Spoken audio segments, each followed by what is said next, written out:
We're Jay and Mark Duplass. Go to GordonandTheWhale.com. There's a little guy up there, he's just hanging out. And that's the whale, and that's him. Yeah, and our movie's Baghead. We love Baghead.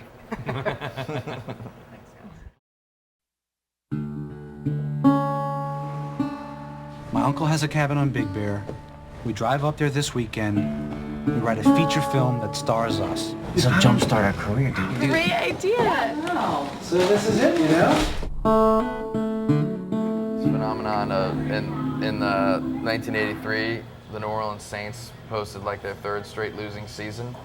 And everyone who had season tickets was embarrassed to show up at the games, so they all started wearing bags over their heads to the games. And you would look up into the stands and see a flood of about, I would say, 5,000 people wearing brown paper bags over their heads. And that sort of like got ingrained in our brains since we were little.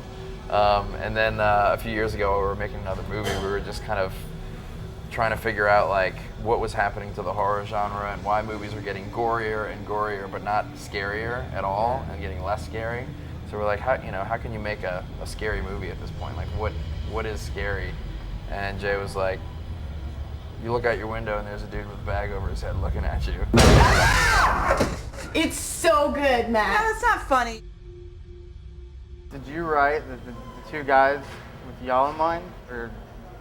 No. We just wrote the story as it was, and then we did think about having Mark play the lead for a bit, but we wanted to try something different, and Jay told me I sucked. Yeah, he sucked. So our friend Ross, the guy who plays Matt, eventually is like a really good friend of ours, and when we started thinking about him in the role and the fact that he was a little bit older and he has more of that like that Hollywood actor vibe, and looks like he's been through the ringer a bit more, and sorry Ross, and it just kind of became a little more tragic and a little more funny, which are kind of like the two elements that we like. Those are the key ingredients to our movies: tragedy and comedy. If we can get those, we're happy. I just can't deal with it if you sleep with her. You get all the chicks. You got Elvis here.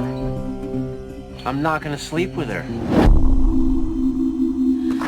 Oh, Matt, that's really scary.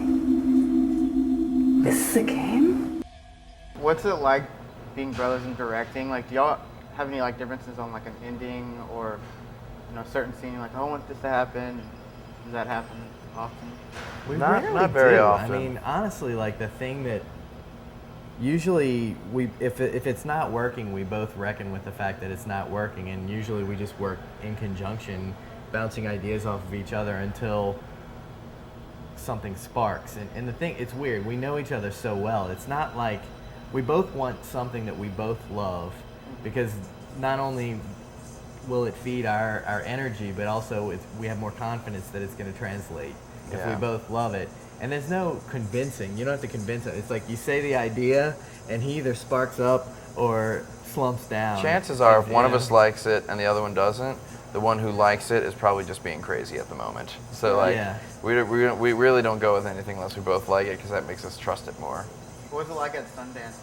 Y'all were like a hit there. That was our fourth awesome. time at Sundance, and it's progressively different every time we go. Our first two times were with shorts, and when you go with a short, it's just parties all the time, because it's not, you're just showing a short and showing it to your friends, and it's just all about the enjoyment of the film. And when you go with a feature, it's a commodity, and you're like trying to sell this thing as well. A little bit stressed out, and you're worried whether it's going to sell or not. It's a bit.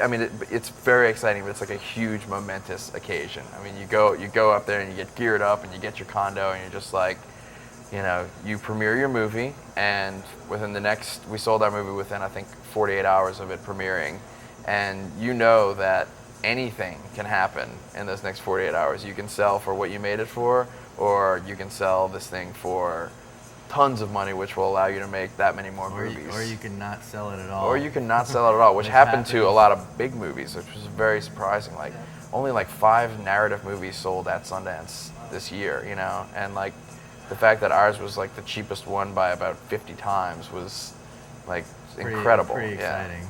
Is there any like horror directors or movies that inspired y'all? Horror films in particular? We're not really horror film fans at all. I mean, we love we love working in genres, you know, and our last movie, The Puffy Chair, is a road trip movie, and we wanted to do something different with the road trip genre and show a very personal aspect and shoot a road movie like in close-ups as opposed to like broad landscape. And with Baghead, we wanted to take the horror film genre and make a really personal, funny relationship version of it. I mean, it probably is more of a comedy and a relationship movie than a horror movie, you know? We were more inspired by the idea of like, you know, having a story about people and you actually care about those people, and then when the scary elements come in, hopefully they would mean a lot. They could be smaller and mean a lot more because you're actually dealing with people that the audience feels are real and like themselves. That's what we hope. That's what we hope. We don't know if we got that or not, but that's the goal. One of you is messing with us. You just better fess up right now. Catherine, did you go into her room and scare her? No, I didn't. Then somebody saw me naked. Naked? Took my battery. Oh, that's scary, Chad. Bring out the chainsaw. Let's do it. None of you take this seriously. You guys want to be extras for the rest of your life.